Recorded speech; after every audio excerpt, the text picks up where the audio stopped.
Hello ICL house, എല്ലാവരും സുഖമായിട്ടിരിക്കുന്നെന്ന് ഞാൻ വിശ്വസിക്കുന്നു. ഇന്ന് ഞാനിവിടെ വന്നിരിക്കുന്നത് ഒരു അടിപൊളി സൂപ്പർ സോഫ്റ്റ് റവ ബ്രെഡിൻ്റെ റെസിപ്പി ആയിട്ടാണ്. അതെ, നമ്മളിതിൽ മൈദയോ ഗോതമ്പ് മാവോ ഒന്നും ഉപയോഗിക്കുന്നില്ല. റവ വെച്ച് മാത്രം ഉണ്ടാക്കുന്ന ഒരു അടിപൊളി ബ്രെഡാണ്. നല്ല ടേസ്റ്റ്, അതുപോലെ തന്നെ സോഫ്റ്റാണ് കേട്ടോ. അപ്പോൾ എങ്ങനെയാണ് നമുക്ക് തയ്യാറാക്കുന്നതെന്ന് നോക്കാം. ഇതിനായിട്ട് ആദ്യം ഞാൻ ഒരു 2.5 കപ്പ് റവ കുറച്ചായിട്ട് ഞാൻ നന്നായി പൊടിച്ച് ഒരു ബൗളിലേക്ക് എടുക്കുവാണ്. അപ്പോൾ 2.5 കപ്പ് റവയാണ് ഞാൻ എടുത്തത്. നന്നായി പൊടിച്ച് ഒരു ബൗളിലേക്ക് ഞാൻ മാറ്റിയിട്ടുണ്ട്. ഇപ്പം നിങ്ങൾക്ക് ഈ റേഷ്യോ കൂട്ടണമെങ്കിൽ കൂട്ടാം കേട്ടോ. ഇതൊരു മീഡിയം സൈസ് ബ്രെഡ് വരും. 1 ടേബിൾ സ്പൂൺ പഞ്ചസാര ഇട്ട് കൊടുത്തിട്ടുണ്ട്. പിന്നെ 1 ടീസ്പൂൺ ഇൻസ്റ്റൻറ്റ് ഈസ്റ്റാണ് ഞാൻ ചേർക്കുന്നത്. ഇൻസ്റ്റൻറ്റ് ആയതുകൊണ്ട് ഞാൻ പ്രൂഫ് ചെയ്യാൻ വെക്കുന്നില്ല. പക്ഷേ നിങ്ങൾ ആക്റ്റീവ് ഡ്രൈ ഈസ്റ്റാണ് ചേർക്കുന്നെങ്കിൽ തീർച്ചയായിട്ടും നേരെ ചൂടുള്ള പാലിൽ കുറച്ച് പഞ്ചസാര ചേർത്ത് ഈസ്റ്റ് ഇട്ടിട്ട് പ്രൂഫ് ചെയ്യാൻ വെക്കണേ. പാല് ഞാനൊരു 1.25 ഗ്ലാസ് പാല്, അല്ലെങ്കിൽ നിങ്ങളുടെ ആവശ്യത്തിന് ഈ ഡോ ഇതുപോലെ സോഫ്റ്റ് ആക്കാൻ ആവശ്യത്തിന് ചേർക്കുക. പിന്നെ ഞാൻ 1 ടേബിൾ സ്പൂൺ ബട്ടറും സ്വല്പം ഉപ്പൂടെ ചേർക്കുന്നുണ്ട്. എന്നിട്ടിത് നമുക്ക് നന്നായി ഒന്ന് കുഴച്ചെടുക്കാം.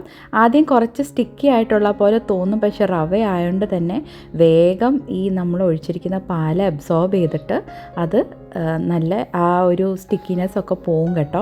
പിന്നെ പ്രത്യേകം ശ്രദ്ധിക്കേണ്ടത്, നമ്മൾ ലൂക്ക് വാം, അതായത് വാം ആയിട്ടുള്ള പാല് ആണ് എടുക്കേണ്ടത്. തണുത്ത പാലല്ല, ഇത്തിരി ചൂടുള്ള പാല് തന്നെ എടുക്കണം. ഭയങ്കര ചൂടല്ല, ലൂക്ക് വാം, നേരി ചൂടുള്ള പാല്. ഇപ്പം ഇത് നന്നായി കുഴച്ച് നല്ല സ്മൂത്തായിട്ടുള്ള ഡോ ആയിട്ട് എടുത്തിട്ടുണ്ട്. ഇനി ഇതിൻ്റെ മുകളിൽ കുറച്ച് ബട്ടറോ ഓയിലും ചേർക്കാം കേട്ടോ. അപ്പം ഇച്ചിരി ബട്ടർ ഇതിൻ്റെ മേലെ ഒന്ന് സ്പ്രെഡ് ചെയ്ത് കൊടുക്കുക. എന്നിട്ട് ഇതൊരു ക്ലിംഗ് റാപ്പ് ഇട്ട് കവർ ചെയ്തിട്ട് നമുക്കിതൊന്ന് പൊങ്ങാൻ വെക്കണം. ഇൻസ്റ്റൻ്റ് ആയതുകൊണ്ട് ഞാൻ 1 മണിക്കൂർ വെക്കുന്നുള്ളൂ. ആക്റ്റീവ് ഡ്രൈ ഈസ്റ്റ് ആണെങ്കിൽ ഒരു 2 മണിക്കൂർ വെക്കണേ. അപ്പം ഞാൻ ക്ലിംഗ് റാപ്പ് ഇട്ടിത് നല്ല ചൂടുള്ള ഒരു സ്ഥലത്ത് ഞാൻ വെക്കുക. ഞാൻ സ്വതവേ എപ്പോഴും ഓവണിനകത്താണ് വെക്കുക. അതിൻ്റെ ലൈറ്റ് കത്തിച്ച് വെച്ചിട്ട് അതിനകത്ത് വെക്കും. നമ്മൾ AC ഇടുന്നതുകൊണ്ട് അല്ലെങ്കിൽ അത്ര ചൂടുണ്ടാവില്ല. അപ്പോൾ ഇത് ഞാൻ ഓവണിനകത്ത് വെക്കാൻ പോവാം 1 മണിക്കൂറിന്. ഇപ്പോൾ 1 മണിക്കൂർ കഴിഞ്ഞിട്ട് നമുക്കിത് പൊന്തിയ ശേഷം നോക്കാം. ഇപ്പോൾ 1 മണിക്കൂർ കഴിഞ്ഞു, നന്നായി മാവ് പൊന്തിയിട്ടുണ്ട് കണ്ടോ. ഇപ്പം നമുക്കിതിൻ്റെ ക്ലിംഗ് റാപ്പ് ഓപ്പൺ ചെയ്യാം. ഓപ്പൺ ചെയ്തിട്ട് ഇതിലുള്ള എയർ ഒന്ന് പഞ്ച് ഔട്ട് ചെയ്ത് കളയണം. പഞ്ച് ഔട്ട് ചെയ്ത് കളഞ്ഞിട്ട് നമുക്ക് ഇത് ഒന്നുകൂടി ഒന്ന് കുഴച്ചിട്ട് ഒരു റോളിംഗ് ബോർഡിലേക്ക് എടുക്കാം. അപ്പോൾ ഇത് പഞ്ച് ഔട്ട് ചെയ്ത് ജസ്റ്റ് ഒന്നുകൂടെ ഒന്ന് കുഴച്ചിട്ട് റോളിംഗ് ബോർഡിലേക്ക് എടുക്കാം. ഇനി നമ്മൾ യൂഷ്വലി ബ്രെഡ് ചെയ്യുന്ന പോലെ മാവൊന്നും എക്സ്ട്രാ ഡസ്റ്റ് ചെയ്തിട്ടൊന്നും ചെയ്യേണ്ട. ഇത് റവയായതുകൊണ്ട് നമുക്ക് ഇങ്ങനെ തന്നെ എടുത്ത് റോൾ ചെയ്യാം. അങ്ങനെ ഒന്നും ഒട്ടിപ്പിടിക്കുകയൊന്നും ചെയ്യില്ല.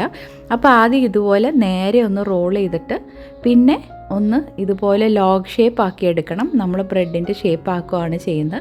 ഇപ്പോൾ ബ്രെഡിനില്ലാത്തവർക്ക് റെക്റ്റാങ്കിൾ ഷേപ്പ് കേക്ക് പാൻ ഉണ്ടെങ്കിൽ അതിൽ ഉണ്ടാക്കാം കേട്ടോ.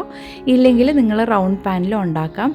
നമ്മളല്ലേ ഉണ്ടാക്കുന്നത്, നമുക്ക് എന്താണോ ഉള്ളത് അത് വെച്ച് ഉണ്ടാക്കാം. അപ്പോൾ എനിക്കിവിടെ ബ്രെഡ് ടിന്ന് തന്നെ ഉണ്ട്, ഞാൻ അതിലാണ് തയ്യാറാക്കുന്നത്. അപ്പോൾ ഇത് നമുക്ക് നന്നായി ഷേപ്പ് ചെയ്തെടുത്തിട്ട് ഇപ്പോൾ ഇതാ ഷേപ്പായി ഞാൻ എൻ്റെ ബ്രെഡ് ടിന്നിലോട്ട് വെക്കുകയാണ്. ഈ ബ്രെഡ് ടിന്നിലേക്ക് വെച്ചിട്ട്, അല്ലെങ്കിൽ നിങ്ങൾ ഏത് പാനിലാണോ വെക്കുന്നത് അതിൽ വെച്ച് ഒന്ന് കവർ ചെയ്ത് വീണ്ടും ഒരു 30 മിനിറ്റ് ഇതൊന്ന് റൈസ് ആവാൻ വെക്കണം ചൂടുള്ളൊരു സ്ഥലത്ത്. 15 മിനിറ്റ് ആയാലും മതി, അല്ലെങ്കിൽ 30 മിനിറ്റ് ആയാലും ഓക്കെ. ഇപ്പോൾ അതാ ഞാൻ 30 മിനിറ്റ് കഴിഞ്ഞ് നോക്കിയപ്പം പൊങ്ങി വന്നിട്ടുണ്ട്. ഇനി ഇതിൻ്റെ മുകളിൽ തണുത്ത പാല് ഒന്ന് ബ്രഷ് ചെയ്ത് കൊടുക്കുക. നമ്മളിത് എഗ്ലെസ് ചെയ്യുന്നതുകൊണ്ടാണ് ഞാൻ എഗ് വാഷ് ചെയ്യാത്തത്.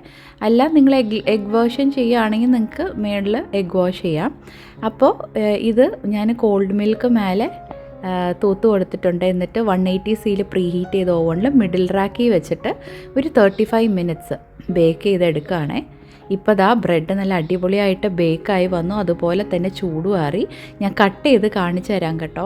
ഒക്കെ നല്ല സോഫ്റ്റാണ്, അതുപോലെ തന്നെ നല്ല ടേസ്റ്റാണ് കേട്ടോ കഴിക്കാൻ. പ്രത്യേകിച്ച് ഇത് ഫ്രഞ്ച് ടോസ്റ്റിനൊക്കെ ബെസ്റ്റാണ് കേട്ടോ, സാൻഡ്വിച്ചിനും നല്ലതാണ്. അപ്പം ഞാനിത് പിറ്റേ ദിവസത്തേക്ക് ബ്രേക്ക്ഫാസ്റ്റിന് ഹസ്ബൻഡിന് സാൻഡ്വിച്ച് ഉണ്ടാക്കി കൊടുത്തു. പിള്ളേർക്ക് ഫ്രഞ്ച് ടോസ്റ്റാണ് ചെയ്തത്. അപ്പോൾ ഇതാണ് നമ്മുടെ അടിപൊളി സൂപ്പർ സോഫ്റ്റ് റവ ബ്രെഡ് അഥവാ സൂചി ബ്രെഡ്. എല്ലാവരും ട്രൈ ചെയ്ത് നോക്കണേ. എപ്പോഴും പോലെ ഫീഡ്ബാക്ക് അറിയിക്കണേ. വീഡിയോ ഇഷ്ടപ്പെട്ടെങ്കിൽ ലൈക്ക് ചെയ്യുക, ഷെയർ ചെയ്യുക, സബ്സ്ക്രൈബ് ചെയ്യുക. Bye, stay safe.